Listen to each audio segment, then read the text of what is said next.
வணக்கம்ங்க. உங்களுக்கு ஒரு கதை சொல்லலான்னு இன்னைக்கு வந்திருக்கிறேன். முக்கியமான ஒரு கதைங்க, கண்டிப்பாக கேளுங்க. விவசாயி ஒருத்தருங்க 12 ஏக்கர் நிலம் வச்சுருந்தாருங்க. அவருக்கு 4 பசங்க. என்ன இப்படி 4 குழந்தைகளை பெற்றுட்டோமே, மம்மேனிக்கு விலைவாசியும் ஏறுது, மக்கள் தொகையும் பெருகுது, நம்ம சந்ததிகள் எத்தனை சிரமப்பட போகிறாங்கன்னு பின்னாடி தான் உணர ஆரம்பிக்கிறார்.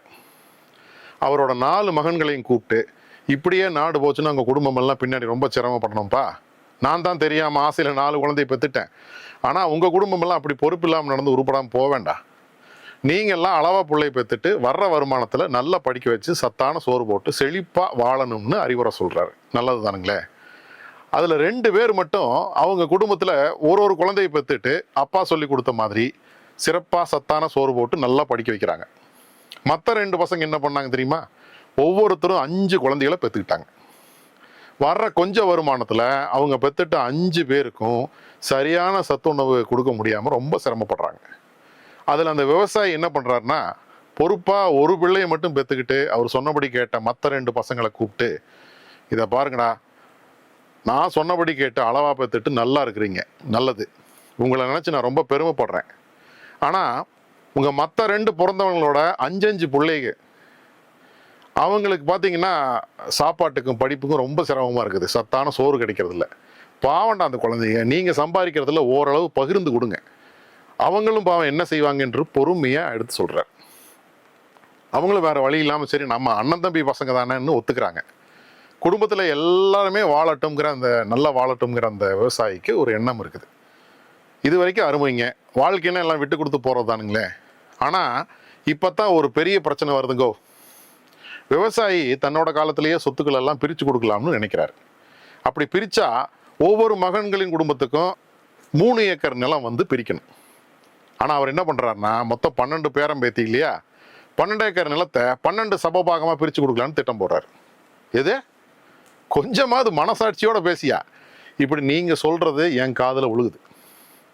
அப்படி கொடுத்தா என்ன ஆகுன்னு பார்ப்போமா? அதாவது அளவோடு குழந்தை பெற்று படிக்க வச்சு பொறுப்பாக வளர்த்த மகன்களோட குடும்பத்துக்கு தலா 1 ஏக்கர் நிலமோ, பொறுப்பில்லாமல் தலா 5 குழந்தைகளை பெற்றுக்கிட்டு அவங்க குழந்தைகளுக்கும் சேர்ந்து அடிப்படை வசதிகள் சோத்துக்கு படிப்புக்கும் கூட மற்ற 2 குடும்பங்களோட வருமானத்தில் பங்கு வாங்கி வளர்ந்த பசங்களோட குடும்பங்கள் இருக்கு இல்லையா, அவங்களுக்கு 5 ஏக்கர் நிலம், தலா 5 ஏக்கர் நிலம் போக போகுது. இது என்னடா நியாயம்னு தானே கேட்குறீங்க? நியாயம் இல்லை தான். நமது சொத்துரிமை சட்டம் கூட இதை ஒத்துக்கிறது இல்லைங்க.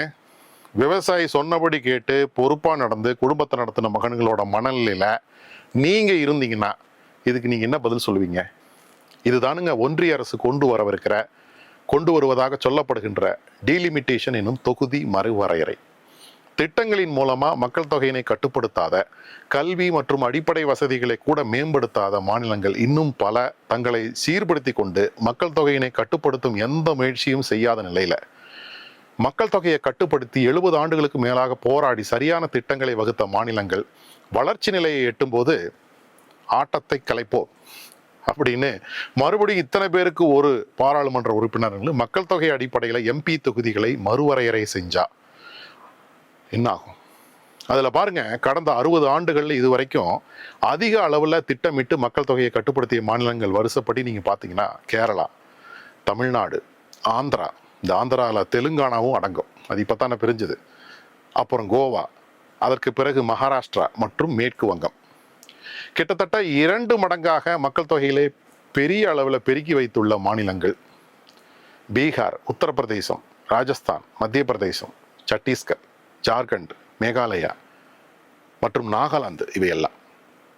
அப்போது மக்கள் தொகையை கொண்டு அதிக பாராளுமன்ற உறுப்பினர்கள் இந்த மாநிலங்களுக்கு கிடைக்கும் போது மற்ற பொறுப்புடன் நடந்து கொண்ட மாநிலங்களின் உரிமைகள் சொன்னபடி கேட்டு நடந்துட்டாங்க இல்லையா, மக்கள் தொகையை கட்டுப்படுத்துறதுல எல்லா இடத்துலையும் இந்த வளர்ச்சி அடைந்த மாநிலங்களுடைய பலன்கள் எல்லாம் பறிக்கப்படும், உழைப்புக்கு கிடைத்த தண்டனையாக அமையும்.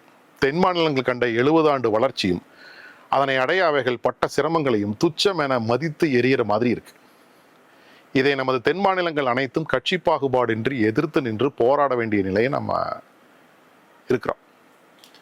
இதில் கட்சி அரசியலே வேண்டாம்ங்க, எல்லாருக்குமான உரிமை போராட்டம் இது.